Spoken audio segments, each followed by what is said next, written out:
Moves की बात करें कि कल आपने दो इशारे दिए थे कि इंडिया जो रिस्पांस है उसके लिए पाकिस्तान की कमजोरी ढूंढेगा और डिले करेगा। अब जो इंडिया टुडे रिपोर्ट कर रहा है कि ट्विन फाइनेंशियल स्ट्राइक्स इंडिया सोच रहा है, प्लान कर रहा है पाकिस्तान के खिलाफ, और वो टेरर फंडिंग को बुनियाद बना रहा है। वो FATF जिससे हम 2022 में निकल गए थे उसमें दोबारा डलवाने के लिए इंडिया ने कोशिशें तेज कर दी हैं, और IMF को भी ये कन्विंस किया जाएगा कि जो वो फंड देने जा रहे हैं 9 मई को जो एग्जीक्यूटिव बोर्ड का इजलास हो रहा है वो ना दिया जाए, क्योंकि ये टेरर फंडिंग में पाकिस्तान यूज कर रहा है। तो इससे पाकिस्तान किस हद तक हिट हो सकता है ये दोनों पॉसिबिलिटीज अगर इस्तेमाल की? तो देखिए, अगर तो इंडिया ये कोशिश करता है कि IMF को इन्फ्लुएंस करेगा तो वो तो नहीं होगा। IMF is committed to Pakistan, उनका सियासी एजेंडा होता ही नहीं है। They will do what they have to do, तो that will be not successful. FATF जो है वो बिल्कुल जाके वहाँ, वो एक ऑनगोइंग प्रोसेस है कि ब्लैक से वाइट, वाइट से ग्रे, ये चीज़ें होती रहती हैं डिपेंडिंग ऑन द रिकॉर्ड। तो मेरा ख्याल है अगर इंडिया वहाँ जाता है that's a great opportunity. Pakistan should use that forum. अगर इंडिया उस फोरम को एक्टिवेट करता है तो उसे इंक्वायरी कर ले, दोनों मुल्कों के अंदर इंक्वायरी कर ले, तो that could turn the tables on India. तो फिर इंडिया क्या करेगा? अगर FATF वाले कहते हैं कि चलो जी हम करते हैं फिर इंक्वायरी, बिकॉज देखिए FATF वाले आपको सुने बगैर तो आपको कंडेम नहीं कर सकते ना। ठीक, तो फिर यही होगा कि सुन लीजिए, फिर उन्हें कहें सुनाएं क्या है, किस बेसिस के ऊपर आप ये हमें एग्जामिन करना चाह रहे हैं। वहाँ तो प्रूफ देने पड़ेंगे, एविडेंस देना पड़ेगा। तो फिर FATF को इंडिया भी जाके चेक करना पड़ेगा ना वहाँ क्या हो रहा है क्या नहीं हो रहा। अच्छा, so I think nothing to worry about. FATF Middle is not a threat anymore, and मतलब अब तो we are the target of terrorism यार, for God's sake। मतलब हमारे पास इतनी एविडेंस है कि how we are suffering, so there is no evidence against us कि we are promoting terrorism, so there is nothing to worry about on that score। और America का factor इस्तेमाल करते हुए IMF को भी इन्फ्लुएंस नहीं किया जा सकता। वहाँ पे लॉबिंग, जो अमेरिकन लॉबी, वो लॉबिंग करेंगे इक्का दुक्का, जैसे ये PTI वालों ने सेनेटर से और कांग्रेसमैन से कोई खतावत करा ली, तो इस तरीके से ये भी करवा लेंगे। ठीक है ना, इनकी बहुत बड़ी लॉबी है ना वहाँ इंडिया की, और बहुत से Indian American are in very critical positions also, both in multinationals and in American big corporations and in the senate and in elsewhere. तो वहाँ इन्फ्लुएंस तो बहुत है इनका, but I think that's where Pakistan needs to get active. And frankly, if you ask me, I think we are not ready for such an onslaught, such a diplomatic onslaught. I don't think our diplomats are strong and articulated enough to counter this onslaught. इसके लिए आपको दोनों सियासी जमातों से जो top आपके young politicians हैं, who are good in English, who are good in presentation, उनको आपको mobilize करना पड़ेगा। There are some very dynamic politicians in PPP and in PMLN, उनको आप घेरें, उनको ब्रीफिंग हो सही तरीके से, वो सारी दुनिया में घूमें। फॉरेन ऑफिस तो हमेशा साथ लेके चलते हैं ना, मगर फॉरेन ऑफिस में 3-4 जगह पे तो आपके हाई क्वालिटी में एम्बेसडर्स होंगे ना, मगर एम्बेसडर्स जो होते हैं they bureaucrats, they without charm. उनको पब्लिक रिलेशनिंग नहीं करनी आती, उनको सिर्फ मैसेजेस कन्वे करनी आती। You need a public relationing effort, so you need the ambassador to brief you, to come along with you, but as far as the presentation is concerned, you have more credibility than the local ambassador.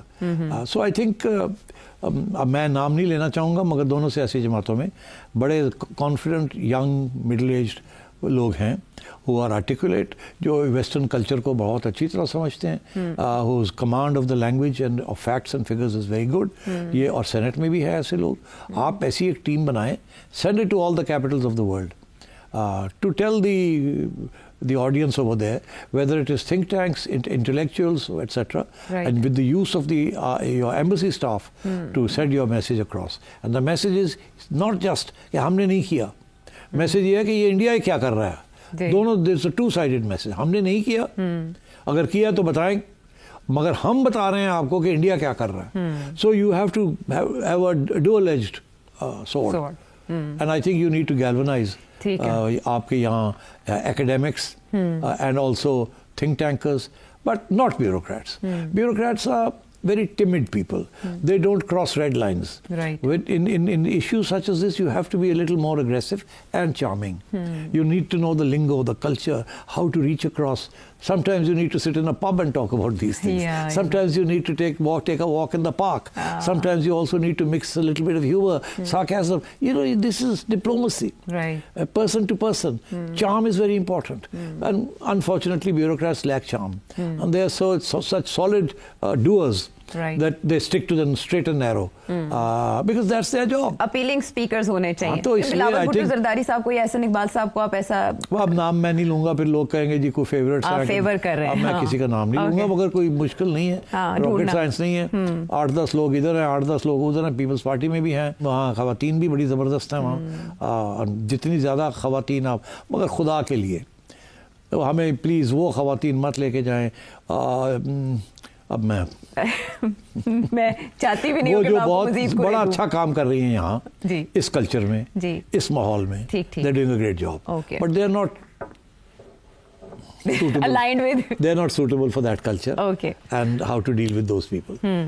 तो माजी में जो रही हैं इस field में या इस तरह के ओहदों पर जिन्होंने काम किया है वो जा सकते हैं, जिन्होंने फॉरेन अफेयर्स डील किए हैं, फॉरेन अफेयर्स डील किए हैं, एनजीओज के साथ डील किया है, थिंक टैंक्स के साथ डील किया है, जिनको पता है हाउ टू लगा लेंगे, खोज ढूंढ लेंगे, ढूंढने वाले हैं ऐसी हैं, मौजूद हैं। कमेटी बनाए, टीम बनाए, वज़ीर आज़म पाकिस्तान को ये काम करना चाहिए। आने वाले दिनों में अगर आप इंटर अपना मुकदमा अच्छे अंदाज में लड़ना चाहते हैं, भारत को मजीद पसपा करना चाहते हैं, इससे पहले कि वो आपकी फाइनेंशियल फॉल्ट लाइन्स को अटैक करे। वापस आते एक ब्रेक के बाद।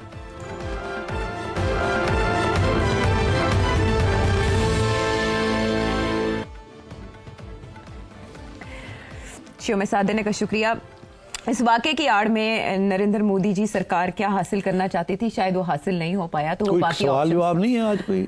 आप सवाल जवाब की तरफ जाना चाहेंगे या आप चाहेंगे कि ज़्यादा सेंसिटिव इशू एड्रेस हो जाए जो कश्मीर में हो रहा है या जो इंडिया में इस्लामोफोबिया की आड़ में हो रहा है? फैसला आपका। नहीं ठीक है, हाँ। फिर माजरत कर लें, हमारे बहुत से सवाल आए हैं। उसमें ये मेंशन करना चाहूंगी सेठी साहब के जितने सवाल आ रहे हैं, स्पेशली आपके दवायर को इंटरव्यू के बाद, करण थापर साहब को इंटरव्यू के बाद, उसमें सबसे पहले आपकी तारीफ होती है, अंदाज को सराहा जाता है, जिस तरह से आपने पाकिस्तान का मुदल्लल अंदाज में मुकदमा लड़ा। हैट्स ऑफ टू यू, लोग आपको सलाम पेश कर रहे हैं और वो इतने तारीफ पर मबनी मैसेजेस हैं कि आधा मैसेज सवाल के बजाय आपकी तारीफ पर होता है। प्लीज काट दें, उस तारीफ की कोई जरूरत नहीं है, आपने करी दी। आप और बाकी जो सवाल है उसको छोटा करके तो वो आप पेश कर दें। आज वैसे ये कल के लिए रखे, कल सारे का सारा दिन अगर कोई ठाठू ना होगी तो फिर यही बात करेंगे, अल्लाह ना करे। लेकिन आप सबके तारीफ का, तहसीन का, दाद का बहुत शुक्रिया, ये फर्ज बनता था। बड़ी मेहरबानी, I am very grateful to all the feedback that I have received. नहीं जी, मैंने तो अपने दिल की बात की है, मैं किसी के कहने के ऊपर मैंने नहीं बात की। I genuinely feel this and so I've said it. तो वापस आते हैं उस मसले की तरफ जिसकी तरफ तवज्जो ना सिर्फ ये कि बीबीसी बल्कि न्यूयॉर्क टाइम्स ने भी कराई है, अल जजीरा में भी बाकायदा रिपोर्ट किया गया है कि हिंदुस्तान में क्या हो रहा है, इंडिया में क्या हो रहा है, कश्मीर में क्या हो रहा है। आयशा, मैंने ये रिपोर्ट अपने सामने रखी हुई है, इससे बेहतर क्या मैं आपको यही पढ़ के सुना दूँ। खलासा भी साथ साथ करता जाऊँगा, ट्रांसलेट भी करता जाऊँगा कि ये इंडिया के अंदर अल जजीरा ने निशानदेही की है, कम से कम 20-25 पिछले 2-3 दिन के अंदर गाने बाने शुरू हो गए हैं इस्लामोफोबिक, जो कि एंटी मुस्लिम हेट्रेड फैला रहे हैं। और पाकिस्तान की इतनी बात नहीं है जितनी मुसलमानों के खिलाफ एक इस्लामोफोबिक वेव, और उसके जो व्यूअर्स हैं कोई 2 लाख हो गए, किसी के 3 लाख होते जा रहे हैं, 5 लाख हो गए, दिन ब दिन चल रहे हैं, स्क्रॉल कर रहे हैं इंडियंस।